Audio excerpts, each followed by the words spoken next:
Shalom, shalom, bien-aimés. Je crois par la grâce de Dieu que nous allons bien et que le Seigneur nous a fait beaucoup de bien encore pendant cette semaine. Je crois qu'il nous a fortifiés, qu'il nous a équipés encore pendant cette semaine. J'aimerais qu'ensemble puissions lui dire merci. Prions. Tendre Père, nous sommes reconnaissants. Reconnaissants pour ta bienveillance, reconnaissants pour ta main tendue, reconnaissants pour ta fidélité, reconnaissants de ce que tu ne nous as pas laissé tout seul, de ce que tu as été avec nous, de ce que tu nous as fortifiés, de ce que tu nous as équipés, de ce que tu nous as conduits. Te rendons la gloire et l'honneur, toi qui vis et règnes, Seigneur. Merci de vivre au-dedans de nous et de nous conduire chaque jour. Que l'honneur et la gloire te soient rendus, Père, au nom puissant de Jésus. Amen. Amen, amen. Bien-aimé, je suis content de te recevoir encore sur cette plateforme. Je te parle de communion avec la personne du Saint-Esprit, la personne la plus importante de ma vie et de ta vie à toi aussi. Si tu as dit oui à Jésus comme Seigneur et Sauveur personnel, c'est la chose la plus importante que tu puisses faire pour ta vie, pour garantir ton éternité. Il serait important pour toi de choisir Jésus aujourd'hui pour garantir ton éternité, parce que c'est lui seul qui te garantit la vie après la vie. En fait, ce matin, je voudrais simplement t'encourager à ouvrir ton cœur à Jésus. Il a dit qu'il se tient à la porte et il frappe. Si quelqu'un entend le son de sa voix et ouvre la porte de son cœur, il entrera et il soupera avec cette personne. Donc, je t'encourage à ouvrir ton cœur afin que le Seigneur puisse entrer et vivre au-dedans de toi. Amen. Sur cette plateforme, comme je t'ai dit, je te parle de communion avec la personne du Saint-Esprit, la personne la plus importante de ta vie et de ma vie, à moi aussi. Donc, je te parle de communion avec lui, avec le Saint-Esprit. Mon but est de t'aider à progresser, à grandir dans ton intimité avec lui, à travailler, à développer ton intimité personnelle avec la personne du Saint-Esprit. Et depuis plusieurs semaines, nous parlions de donner le pouvoir au Saint-Esprit. La semaine dernière, nous sommes dit aussi, au travers de Éphésiens 5, au verset 18, qu'en fait, ne vous énivrez pas de vin, c'est de la débauche, mais au contraire, soyez remplis de l'Esprit. On s'est dit en fait que l'une des raisons pour lesquelles nous devrions être remplis de l'Esprit. Pourquoi est-ce que nous devrions être remplis de l'Esprit? Parce que c'est celui qui te remplit, qui te conduit. Parce que c'est celui qui te remplit, qui te conduit. C'est ce que nous disions la semaine dernière. Et on se disait que pour les semaines à venir, nous allons voir comment être remplis du Saint-Esprit. Comment être rempli du Saint-Esprit. Dans la Bible nous disait dans Éphésiens 5 au verset 18, ne vous énivrez pas de vin, c'est de la débauche, mais au contraire, soyez remplis de l'Esprit. En fait, on s'est bien dit que lorsque tu es rempli de vin, le vin te conduit. Lorsque tu es rempli d'amertume, l'amertume va te conduire. Mais si tu es aussi rempli de l'amour du Saint-Esprit, le Saint-Esprit te conduira.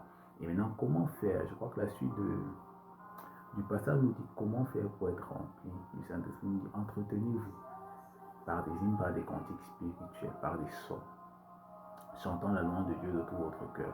En fait, comment faire? Il dit entretenez-vous par des hymnes, par des cantiques spirituels, par des sons, chantant la louange de Dieu de tout votre cœur.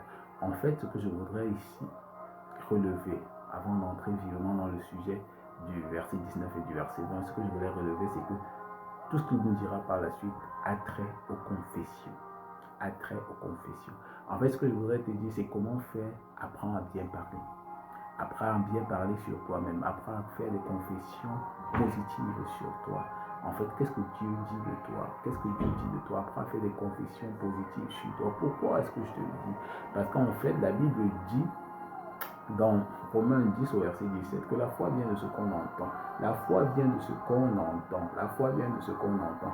Plus je vais confesser, avoir au dire des choses à mon sujet, des choses positives à mon sujet, plus ça va me galvaniser, plus ça va me galvaniser, plus ça va faire naître en moi la foi. Donc, plus je vais dire en réalité, confesser que l'Éternel est mon berger, je ne manquerai de rien, plus ça va me galvaniser. Galvaniser, ça va me fortifier. Plus je vais me dire en fait que le bonheur et la grâce m'accompagneront tous les jours de ma vie, plus ça va me rassurer. En fait, ce que j'essaie de te dire simplement, c'est que apprends à confesser sur ta propre vie. Il faut faire des confessions positives sur ta propre vie. Ta langue peut te donner la vie ou ta langue peut te donner la mort. Et à ce sujet, je voudrais t'encourager à faire des confessions positives afin que de ta langue sorte la vie, que ta langue produise la vie. Que véritablement tu sois un sujet de gloire parce que ta langue a produit la vie à ce qui te concerne toi personnellement. Donc, je t'encouragerai pour cette semaine à faire des confessions positives, pas au hasard, mais sur la base de ce que Dieu dit de toi. Et qu'est-ce que Dieu dit de toi? Il dit en fait que tu es un héros, tu es choisi de Dieu, tu es aimé de Dieu, tu as été positionné dans les lieux célestes en lui, tu as été choisi pour marcher sur les serpents, les scorpions et sur toute la puissance de l'ennemi. Qu'est-ce que Dieu dit de toi? Tu es un héros, il t'a pris peut-être de zéro, mais il fait de toi un héros.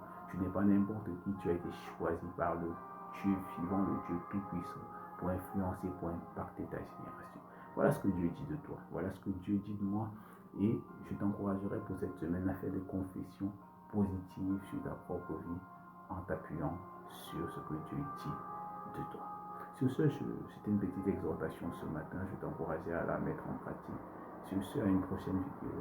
Ciao, ciao. Bye bye.